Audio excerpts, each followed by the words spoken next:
اور اس کے گھر والوں کے پاس اس کو چھڑانے کے پیسے نہ ہوں تو یہ والے پیسے ایسی جگہ پر دے کر اس کو چھڑا دیا جائے. یا کوئی ایسا بندہ ہو جو پہلے سودی کاروبار کرتا تھا، کسی بینک میں یا سودی ادارے میں یا انشورنس کمپنی میں پھنسا ہوا ہے، تو اس کے پاس وہ پکی سچی توبہ کر چکا ہے، اس کے پاس جان چھڑانے کی استطاعت نہیں ہے، تو یہ پیسے دے کر ایسے سودی ادارے سے اس کی جان چھڑا دی جائے. تو یہ دو چیزیں مجھے سمجھ آتی ہیں، باقی واللہ تعالی عالم. اس کے علاوہ گریز ہی کرنا چاہیے کسی جگہ پر استعمال کرنے سے. تو یہ جو لوگ کہتے ہیں کہ بینکوں میں کچھ ایسے کھاتے ہوتے ہیں جن میں سودی کاروبار نہیں ہوتا، یہ بات ہی غلط ہے. کوئی بندہ بھی ایسا نہیں ہے جو سودی کھاتے کے باہر ہو بینک کے اندر.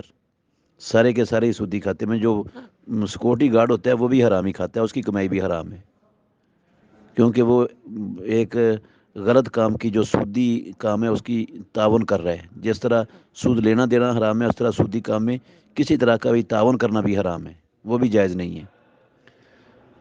حتیٰ کہ جو بینک والوں کو چائے بنا کے پلاتے ہیں، کھانا کھلاتے ہیں ہوٹل والے، وہ بھی حرام ہی کھا رہے ہیں. ہم حرام ہی کما رہے ہیں چائے دے کر اور کھانا دے کر ان کو، وہ بھی تعاون کر رہے ہیں، ان کے حرام کام میں یہ تعاون ہے.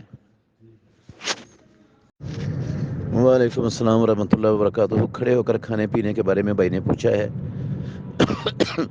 بہتر اور افضل یہ ہے کہ بندہ بیٹھ کر کھائے اور بیٹھ کر پیے. اس سے ثواب انشاءاللہ الرحمن ملے گا بیٹھ کر کھانے اور بیٹھ کر پینے سے. لیکن اگر کھڑا ہو کر کھا لے یا پی لے کوئی چیز تو حرام نہیں ہے، وہ مجرم نہیں ہے، گناہ گار نہیں ہے. رسول اللہ صلی اللہ علیہ وسلم نے بہت سے مواقعوں پر کھڑے ہو کر پی ہے پینے والی چیز. آپ نے دودھ کھڑے ہو کر پیا ہے ایک موقع پر، جنگ کے لیے آپ جا رہے تھے تو آپ نے کھڑے ہو کر سب کے سامنے پیالہ ہاتھ پہ رکھا اور پھر پی لیا. اگر کھڑے ہو کر کوئی چیز پینے والی پینا جائز نہ ہوتی تو اللہ کے نبی کھڑے ہو کر کیوں پیتے؟ پھر آپ صلی اللہ علیہ وسلم نے زمزم کا پانی کھڑے ہو کر پیا ہے. پھر آپ صلی اللہ علیہ وسلم نے وضو کا پانی ایک مرتبہ بچا ہوا وہ بھی کھڑے ہو کے پیا ہے. تو کھڑے ہو کر پینا رسول اللہ صلی اللہ علیہ وسلم سے ثابت ہے. صحیح مسلم میں حدیث ہے حضرت علی رضی اللہ عنہ سے، انہوں نے کھڑے ہو کر پیا سب کے سامنے اور کہا کہ میں اس لیے کھڑے ہو کر پی رہا ہوں تاکہ تمہیں پتہ چل جائے یہ رسول اللہ صلی اللہ علیہ وسلم کی سنت ہے. ترمذی شریف کے اندر صحیح حدیث ہے، صحابی کہتے ہیں کہ ہم کھڑے ہو کر کھا بھی لیتے تھے، پی بھی لیتے تھے. تو یہ ساری دلیلیں اس بات کی ہیں کہ گنجائش ہے کھڑے ہو کر کھانے کی اور پینے کی. آپ کھا پی سکتے ہیں، رکاوٹ کوئی نہیں ہے اس میں. وعلیکم السلام ورحمۃ اللہ وبرکاتہ. جب تیسری رکعت کے لیے کھڑے ہونا ہے نا تو پھر کرنی ہے رفع دین، چاہے آپ اکیلے ہوں چاہے امام کے ساتھ ہوں. جب امام کے ساتھ آپ لیٹ شامل ہوئے، دوسری رکعت میں شامل ہوئے، امام تو 2 رکعتیں پڑھ کے اٹھ کر جو ہے نا وہ رفع دین کرے گا، آپ نہیں کریں گے. آپ جب اپنی تیسری رکعت کے لیے کھڑے ہوں گے اس وقت کریں گے.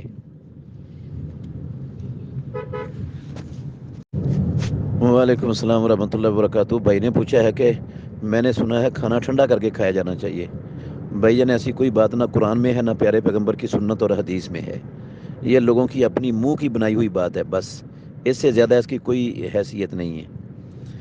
تو گرم بھی کھا سکتے ہیں، ٹھنڈا بھی کھا سکتے ہیں، جیسے آپ کا دل چاہے، جیسے آپ کے لیے سہولت ہو کر سکتے ہیں. وعلیکم السلام ورحمۃ اللہ وبرکاتہ. رسول اللہ صلی اللہ علیہ وسلم سے چاروں رکعتوں میں فاتحہ کے بعد کچھ ملانا ثابت ہے. ظہر کی چاروں رکعتوں میں بھی اور عصر کی چاروں رکعتوں میں بھی. رسول اللہ صلی اللہ علیہ وسلم کبھی کبھار پچھلی 2 رکعتوں میں سورہ فاتحہ پر اکتفا کر لیتے تھے. تو اب چاروں رکعتوں میں آپ کو پڑھنا چاہیے فاتحہ کے بعد اگر موقع ملتا ہے کوئی سورت امام کے ساتھ، تو ظہر کی بھی اور عصر کی بھی. صرف وہ رکعتیں جو جہری نمازوں والی ہوتی ہیں، جہری قرات والی، فجر کی 2 رکعتیں اور مغرب کی اور عشاء کی پہلی 2 رکعتیں، ان میں صرف فاتحہ پڑھنی ہوتی ہے، کوئی اور صورت آپ نہیں ملا سکتے.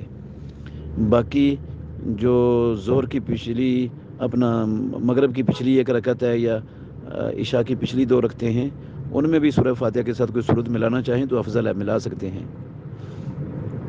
باقی رہی یہ بات کہ آپ کو امام کے ساتھ جتنی آپ کی گزر گئی ہے وہ تو آپ کی گزر گئی، جو آپ نے امام کے ساتھ پائی ہے وہ آپ کی پہلی نماز ہے۔